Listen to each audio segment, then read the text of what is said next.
Greetings and thanks for joining me. I am Roger Farrell, and you can call me Roger if and when we happen to meet. Okay, before getting into the subject I have in mind regarding stomach cancer, I want to mention a good friend of mine, Susan Lilley. She's written a book, and I've just finished reading it, and it's marvelous. It's called Live Boldly, Now.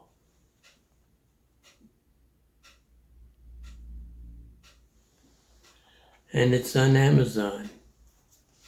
And she gets people to stop trying to live their life according to what other people around them are telling them they should be acting like, and how to remove self-doubt. She's a life coach, and she's also developed a program that's called Clarity Shift Exercise.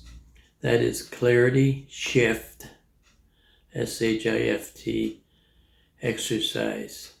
And it's online, and it's a program that takes a person through many steps and stages to develop their self-perspective and improve their life. Okay, and it's got a lot in it to deal with. I've read it through. So it's a marvelous exercise, and it takes time to go through the course. But as I say, she's a life coach and very experienced. Regarding stomach cancer, it's something that came up as a subject when I talked back early segments ago, when I was talking about my secretary Jenny, who was suffering from an inner ear infection. You may have read that or seen it or viewed it. And in discussing her ear and treatments and so on like that, the subject came up of cancer when she mentioned to me her father-in-law died 2 years ago of stomach cancer. I remarked, well, then he must have had resentment or held resentment of someone or of something or some job. And she says, no, he didn't. I said to Jenny, how would you know? People don't go around asking why somebody has an illness except me. Yeah, you wouldn't know. I would ask, but she said, well, he didn't. So we discussed her ear and other things for a few days. And then one day she came into my office, sat down, she said, Roger, I just remembered something. My father-in-law, before he died, but was in his deathbed, if you call it, at the hospital, he asked me to bring my father to come visit him.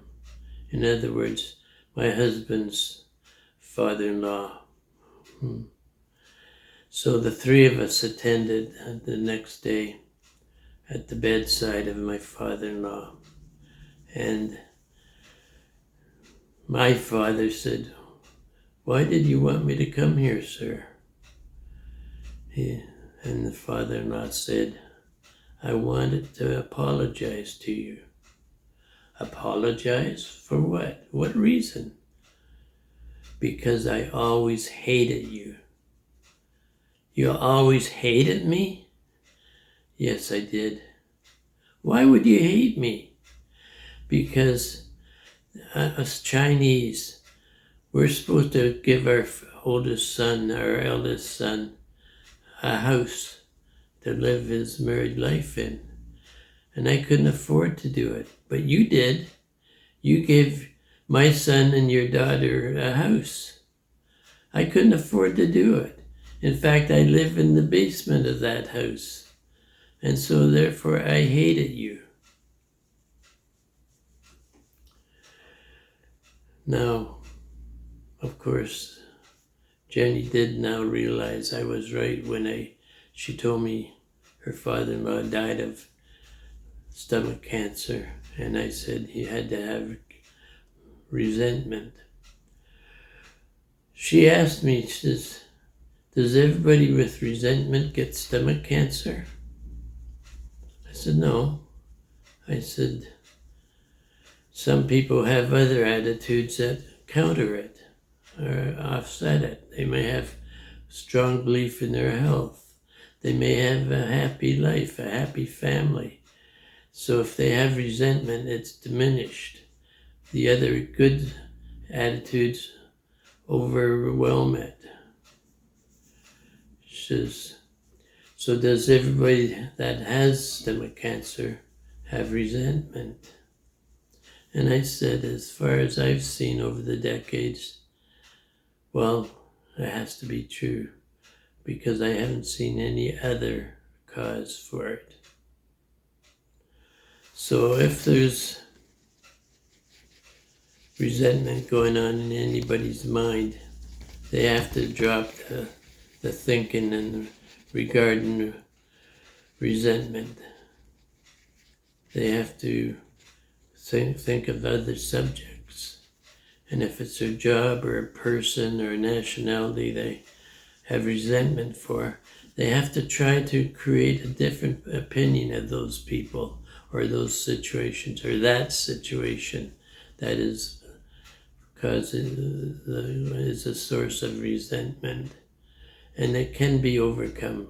If a person can just start looking and saying, well, maybe that person I held hate for will be, can be better, or maybe they have some good spots in their life that I should maybe take in, look at. Jenny asked me, she says, does anger act on the stomach? I said, well, it can upset the stomach, but anger is short-lived.